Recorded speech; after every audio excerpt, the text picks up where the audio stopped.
Oi pessoal, tudo bem? Bem-vindos a mais uma aula de Química Orgânica. Hoje eu vou falar de ácidos carboxílicos e ésteres, dando continuidade àquela aula contendo os compostos carbonílicos. De novo, vou falar da importância dos compostos carbonílicos, que depois dos compostos aromáticos, eu acredito que sejam os compostos mais importantes biologicamente, porque inúmeras funções bioquímicas e biológicas dependem da carbonila para acontecer. Então, a gente tem que ter bastante carinho com essa função carbonila aqui, né?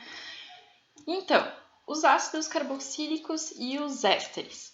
Os ácidos carboxílicos, eles têm como fórmula geral a carbonila, de um lado uma cadeia carbônica qualquer, mas do outro a função OH, tá? A hidroxila. Já os ésteres, eles têm a carbonila, uma cadeia carbônica qualquer, e então agora a gente tem um grupo OR, que é um oxigênio mais uma segunda cadeia carbônica, certo?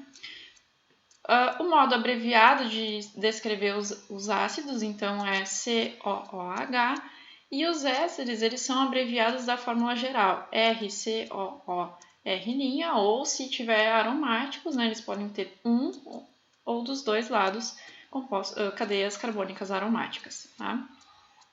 Aqui eu coloquei um exemplo do ácido metanoico ou ácido fórmico, que é o ácido carboxílico mais simples, e aqui eu coloquei um exemplo de um éster, não é o mais simples, mas é o propanoato de etila. Veja então a função éster aqui no meio, certo? Como se faz então a nomenclatura e o PAC dos ácidos carboxílicos? Bom, ela é idêntica à do hidrocarboneto, por isso é a primeira que a gente estuda é do hidrocarboneto, porque entendendo bem ela, se não entendeu, vai lá, volta e assiste, que tem uma aula bem importante sobre ela também. A gente faz com base na dos hidrocarbonetos. Então, deve-se iniciar o nome do composto com a palavra ácido, seguido do nome da cadeia principal e substituir a terminação "o" de hidrocarboneto pela terminação "oi". Bom, coloquei alguns exemplos. Por exemplo, o ácido etanoico.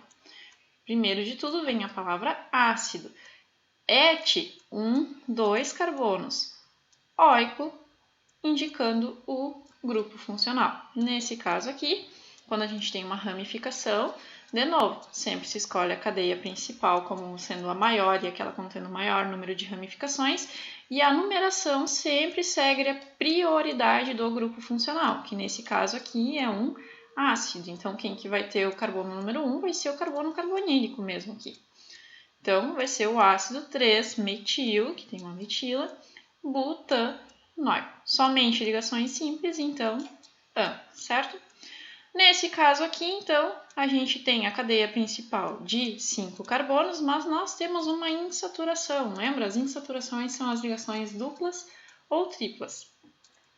O nosso ácido, pente, de 5 carbonos, 4 indicando a posição da dupla, en, que é uma dupla, e oico do ácido.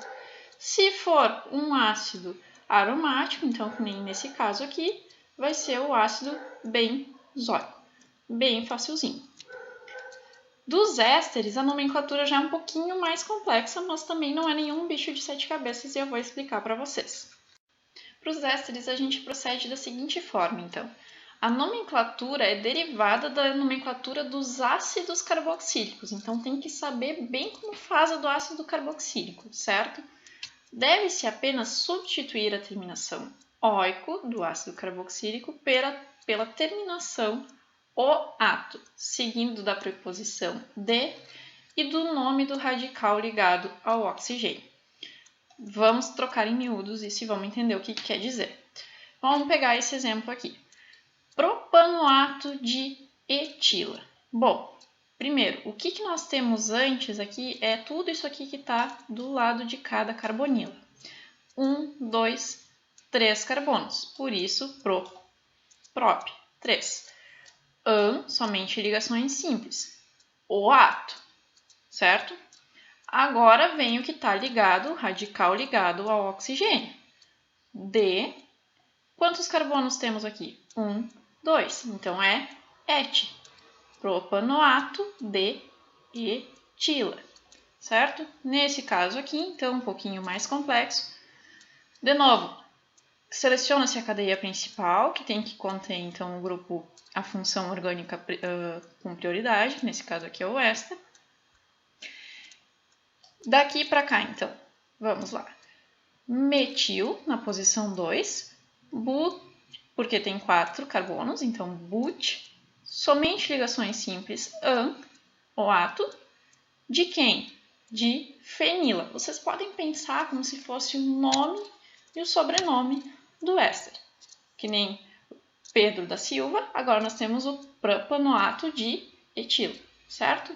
Aqui eu coloquei mais 2 exemplos, o etanoato de 3-metilbutila e também o metanoato de 2-butila, certo, pessoal? Vou falar um pouquinho para vocês agora, então, dos ácidos carboxílicos que são mais importantes industrialmente. Primeiro que eu trouxe aqui para vocês é o ácido fórmico. Qual que é a origem dele? Formigas, exatamente como o nome indica. Sabe aquela ardida que dá quando uma formiga morde você? É justamente o ácido fórmico que está agindo na sua pele e que causa essa ardência. Ele é utilizado na indústria como mordente. O que é isso? Fixador de corante ou de tingimento em tecidos. Depois, nós temos o ácido acético, que ele é oriundo da oxidação do etanol. E vocês nem imaginam que ele é, porque ele é o nosso vinagre. Ele também é utilizado para preparação de perfumes e corantes. O ácido cítrico, ele vem das frutas cítricas e ele é um aromatizante cítrico e antioxidante. Também ele é utilizado como conservante e preservante em sorvetes, frutas e balas. O ácido lático, ele vem da fermentação do leite. Ele controla a acidez em queijos industrializados, entre outros. Mas a gente também conhece o ácido lático de um outro caso bastante importante, que é a cãibra. Sim, quando a gente tem cãibra, é acúmulo de ácido lático no músculo que causa, então, essa dor que a gente sente. Outra aplicação bastante importante dos ácidos carboxílicos está relacionada à reação de saponificação. O que isso quer dizer? Fazer sabão. Bom, quando a gente pega um ácido carboxílico e coloca ele na presença de uma base forte, como hidróxido de sódio ou hidróxido de potássio, a gente tem o que a gente chama de um sal de ácido carboxílico, porque esse hidrogênio aqui acaba sendo substituído pelo cátion da base, tá? E é isso que dá origem ao sabão. É qualquer ácido carboxílico que é utilizado para fazer sabão, prof? Não. Em geral, são utilizados aqueles de cadeia longa, tá? Que são os que compõem as gorduras e os óleos, certo? Então, é daqui que vem a reação de saponificação. Guardem isso porque muitas questões cobram a contextualização da reação de saponificação, tanto no Enem como em provas de vestibular. Os ésteres também são extremamente importantes comercialmente e industrialmente. Por quê? Eles são os flavorizantes da indústria de alimentos. O que é flavorizante, prof? Sabe quando você compra aquela bala que vem assim, bala de iogurte, vem aquele cheirinho de morango? Pois é um éster que está lá fazendo com que tenha um cheirinho de morango. Eles que dão os cheirinhos, as essências, né? Então aqui eu trouxe uma lista de ésteres para vocês e as respectivas essências.